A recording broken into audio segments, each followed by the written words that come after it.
haqida yig'ilish qatnashchilari bugun aylanma qozonchilar filialimizda tadbirkorlar bilan uchrashuvimiz mavjud. Bugungi kunda o'sha kredit masalalari bo'yicha, bank sohasi bo'yicha qanaqangi qiziqtirgan savollar bo'lsa berishlari mumkin. Qo'ldan kelgancha to'la-to'kis savollarga javob berishga harakat qilamiz. Kredit masalasi bo'yicha yoki bo'lmasa bank sohasi bo'yicha kimlar savollar mavjud? Obodon mahalla fuqarolar yig'inidan Kavalina Zaynabxonman. O'zim ishsizman, chevarchilik bilan shug'ullanganman. Tadbirkorlik qilish uchun nima qilsam bo'ladi? Yaxshi tushunarlik. Hop. Bizda hozir ishsizlarga prezident farmoniga asosan yangi kreditlarimiz mavjud. 3 ta paket bo'yicha agar siz ishsiz bo'ladigan bo'lsangiz, soliq qo'mitadan o'zingiz band qilgan holatda ro'yxatdan o'tasiz, o'sha tikuvchilik yo'nalishi bo'yicha tikuvchilik bilan shug'ullanaman deydi. Shogird do'stlar. O'shanga asosan biz 5 milliondan 50 million so'mgacha kredit ajratib berishimiz mumkin. Endi loyiha paketlarini tanishtirib o'taman. Birinchisi biznesga birinchi qadam yo'nalishi bo'yicha PK 7-sonli qarorga asosan biznesga birinchi qadam yo'nalishimiz bo'yicha kreditimiz bor. 1 yil muddatga 5 million so'm miqdorida kredit beramiz. Foiz stavkasi 25% dan ayollarga imtiyozlar biz ayol kishilar uchun maxsus imoratli 23% dan belgilab beriladi.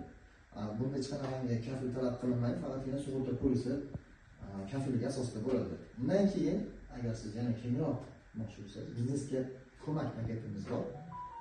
Bu paket bo'yicha 12 million so'm kredit ajratiladi. Ya'ni 5 million so'mdan yuqori bo'lgan 12 million so'm orasida bo'lgan kreditlar kiradi bunga.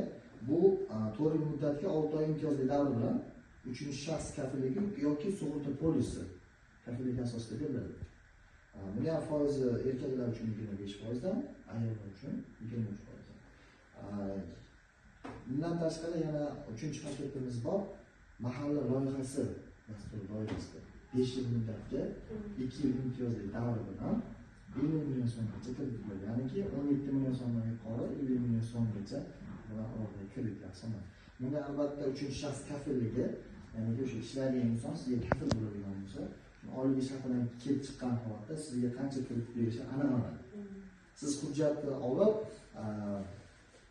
mahallada o'sha maxsus yordamchilar bor, o'rgangan holatda sizga tavsiya yozib bersa, tavsiyanoma olib kelasiz, o'zingiz bankidan guvohnomangiz, mahalladan tavsiyanoma va 3-shaxs kafilligi talab qilinadi agar yuqoriroq kredit olaman desangiz.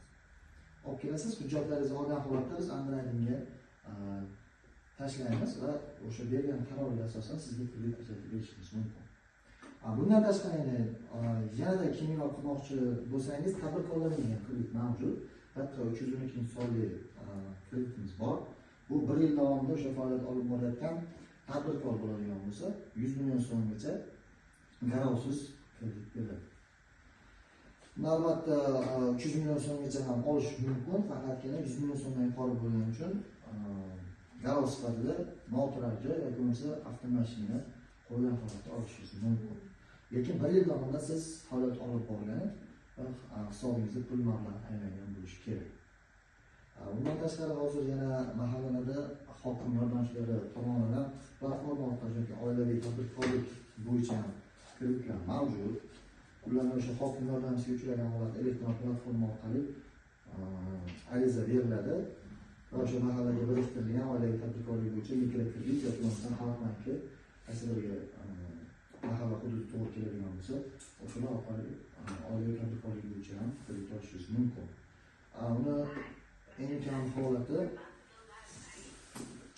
33 million so'mgacha olishingiz mumkin. Uni foiz stavkasi 18% hisoblanadi. Kimda yana savollar bor? Savollar bo'lmasa, qatnashganlar uchun rahmat. Sog' bo'ling, salomat.